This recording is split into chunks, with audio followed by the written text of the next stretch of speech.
Hey folks, Michael Mann from Michael Mann Security Services. Welcome to episode 3 of the Protector series. So we've talked about what physical protection looks like. We've talked about the components of physical security for your church. Now we're going to talk about that first element in physical protection, or those concentric rings of protection. So what are concentric rings of protection? It is a series of protection or protective cordons surrounding the church in order to provide multiple layers of protection. Guys and ladies, that's not gates, that's not fences, that is your body. Those are your security and safety volunteers out there standing post. Okay? Go down here, there are 3 protective cordons. There are the inner, the middle, and the outer. The inner are going to be in the sanctuary and inside the building. The middle are going to be on by the doors or any portals at the skin of your building. And of course, the outer layer or that outer cordon is going to be the parking lot. Those folks need to be there. Doesn't mean you have to have 25 folks doing this. You can do this with a small amount of folks or people or volunteers. If you've got questions about that, you can email us. Okay? The key is to provide multiple levels of 360 degrees protection while your congregation is inside the church worshiping, or while they're dropping their kids off, picking their kids up, or anytime there is a function in the church and your safety or security team is there. So you're providing multiple layers of 360 degree protection while the folks are there that you're trying to protect.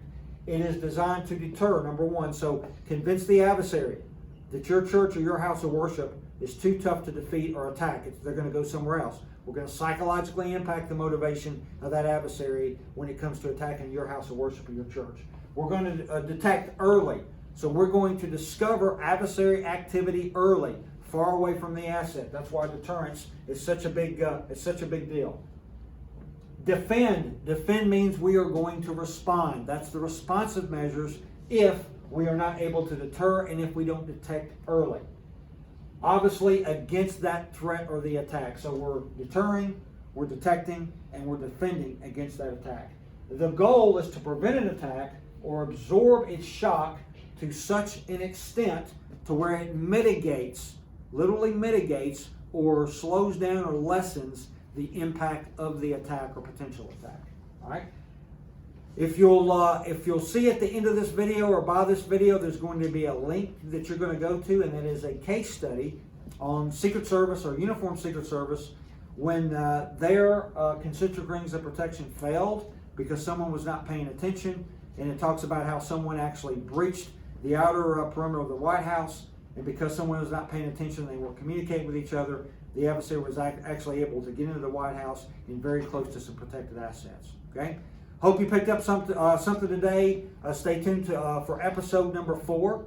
If you have any questions, email us at scottm@michaelmannsecurityservices.com.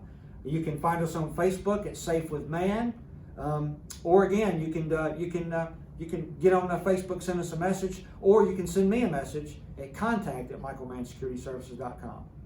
And remember, it's about prevention, not response.